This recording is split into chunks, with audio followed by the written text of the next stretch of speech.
well. I think that's as loud as it will go. If you can, if you're interested here, or would it be better if I used our megaphone, Jim? I think this is okay. Yes, good. Yeah. It's better now. I'll try to talk really loud. Is that Very better? good. That's good. That's good. Good morning, everyone, and welcome to our Coast to Coast tour. We are excited to have you guys here to do a little Q&A with the STEAM team. So this is how it's going to work. Ed's going to start us off. If you have a question, raise your hand. I will come to you. We'll try to get through as many as we can. We have about 15 minutes, and then the team's got to get back to work. So Ed, kick us off. Hello, everyone. Thank you, and thank you, Scranton, and welcome to the 2014-4012 National Historic Site Big Boy celebration of America's 250th anniversary. Yeah. Woo! I'd like to start off by thanking everybody that makes this locomotive run. It's humbling for us that are around the locomotive. When people thank us for what we do, we appreciate that very much, and we'll recognize all of the effort that goes into this. There are about 30 people with the train right now on different departments, from the commissary to the car department, mechanical, operating, those of us on our team here, and standing behind all of us are dozens of people actively working, and on days that we're operating, that goes into hundreds of people helping this locomotive navigate the railroads. The partner railroads were on the CSX, and most notably the Norfolk Southern, and now we're here the DLNW and the Steamtown Railroad. So we thank you all for that. It's standing up here looking at this magnificent locomotive, and it brings back a lot of memories for us, those of us on the crew. I've got several of the crew down here, what we call a home guard. The balance of the crew has flown home this morning, so they're home enjoying some time with their family. We've got Austin, Parker, Jimmy Thompson, Kurt Clark, and Paul Gershio. They've flown home. And Bob Santana. I always have to write everything on my arm. You think I'd remember on everybody. And down below, I'm very pleased to have with us on the home guard is Bruce Kirk, John Servino, Ted Schulte, and Cole Lewis. Cole Lewis is the newest member of our crew. He's a machinist. And we've got Brent Malota down there hiding. So the home guard, a quick funny story, the home guard always says that they don't want to stay on the train because we have to work harder. Is that right, John? And with that, we thank you very much. If you have any questions, please raise your hand or wave so Jill can come over. Jill. And we look forward to talking to everybody. Thank you.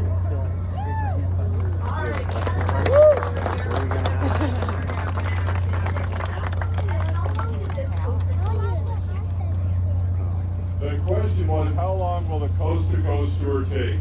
How long will this trip take? We're in the field for this trip for 65 days since we left Cheyenne. We've got a 16-day period here where we'll take some breaks and do some things and get away from work. The home guard and I will get the boiler wash started. But to go coast to coast, we're looking at right around about 90 days.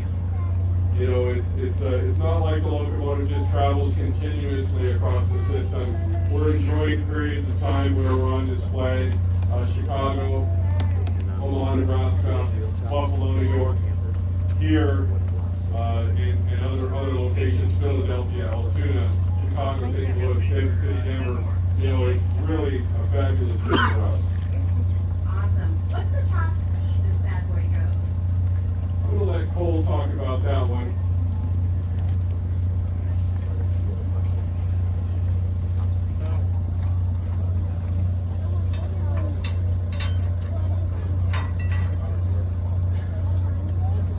So the initial advertisement for the Big Boy said that they were designed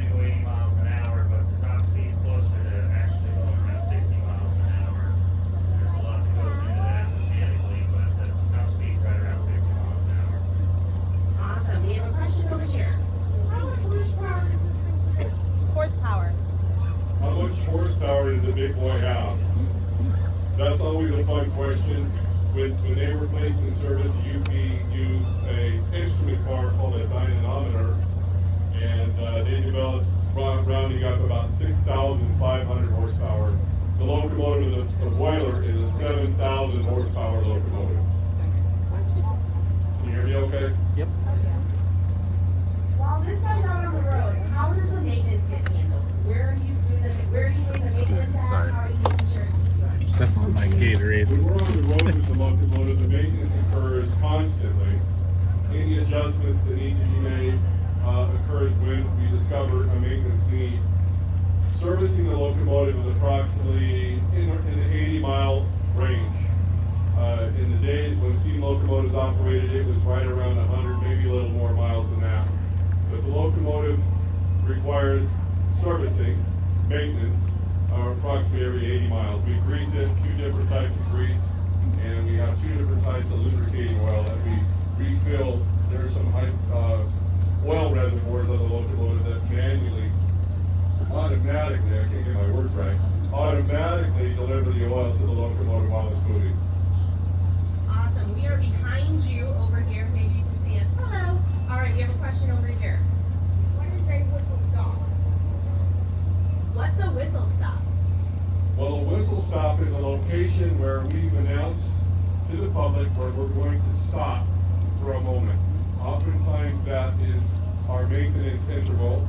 Other times it's a very interesting location, a key city, someplace where it's a nice place to stop and have a celebration with the big boy, where people can come down, usually at an old depot or some nice location where we can tell people to congregate so we can see the locomotive.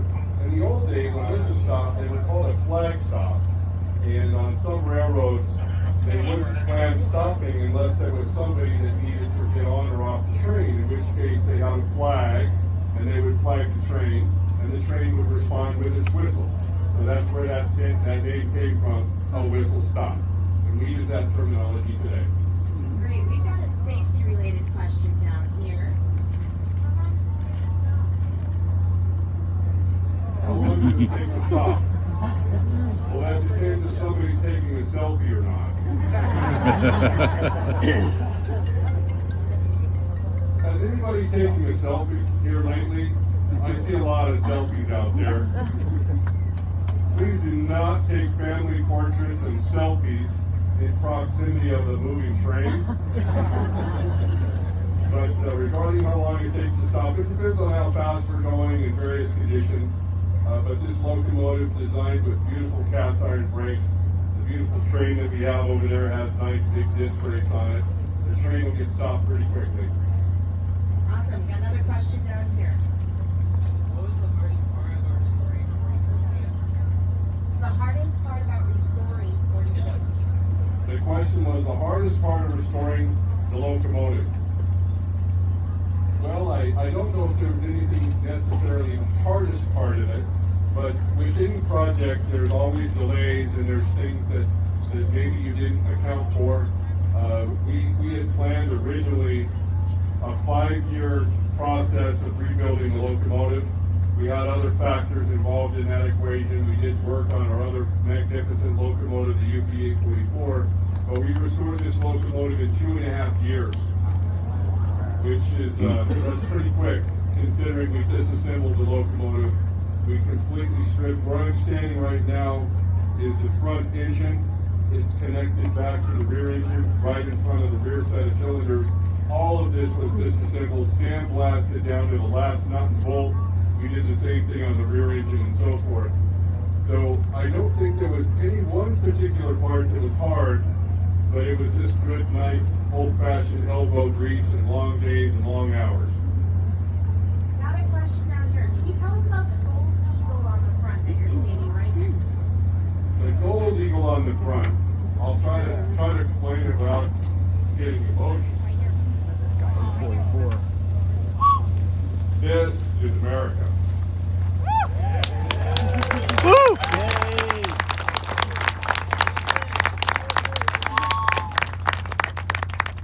It's a symbol of our nation, the proud heritage and tradition been on since we left, and we put it on, and we were somewhat secretive about it. Don't ask me why I do things like that. But it's been with us since we departed the shop to depart west. It's pretty secure. Beautiful Eagle. Eagle has been proud. You can see he's a little bit wiggly and wobbly. We've tightened him up a few times, but he will remain on this locomotive until we return to Cheyenne, in which case we'll prepare him for display, and we'll place this along with the commemorative plaque that was put on for this tour as well. That's 60 pounds right there of beautiful machined bronze, nickel silver plated. It's beautiful in itself. But these will both go to our corporate offices on our 19th floor and our CEO's office commemorating this beautiful trip. But the Eagle represents all of the wonderful people of America and the proud traditions of railroading, and it's our privilege and honor to be a part of this. So we came up with this beautiful symbol.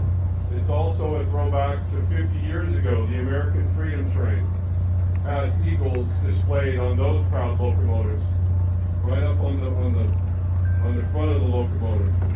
So you can see this beautiful locomotive, this beautiful eagle representing our country. It means a lot to us. Thank you. Good question. All right, we have a couple more questions here. We will also be doing another Q&A this afternoon. So if I haven't gotten to your question, I know this afternoon. And this machine runs on oil. Can you talk to us about how many gallons to a mile, and then also how much is on the machine as well? Well, we converted the locomotive to burn fuel oil. These were designed as coal-burning locomotives with a very large 150 square foot firebox. Coal is nice. We like it. Several of us on the crew have worked on coal-burning locomotives. It's nostalgic. It's fun. But the logistics of coal are far too complicated to run the way we operate. If you were just to run out and back or run a few locations a couple hundred miles, you can handle coal. There's issues with starting fires and so forth. This locomotive carries about 6,100 gallons of fuel oil. On average, we're consuming about 15 gallons per mile, not 15 miles per gallon. 15 gallons per mile, and we're evaporating around 150 gallons of water per mile. So you can see the massive consumption. But when you consider the power output of the locomotive and the work that the locomotive is producing, I don't want to use the word efficient, but it's a machine of a different era. All right, a couple more questions here. What about all the other cars we see? Can you tell us a little bit about the Heritage Fleet and why it's important and why it travels with the big boy? I'll let Cole talk about those beautiful Heritage Fleet cars.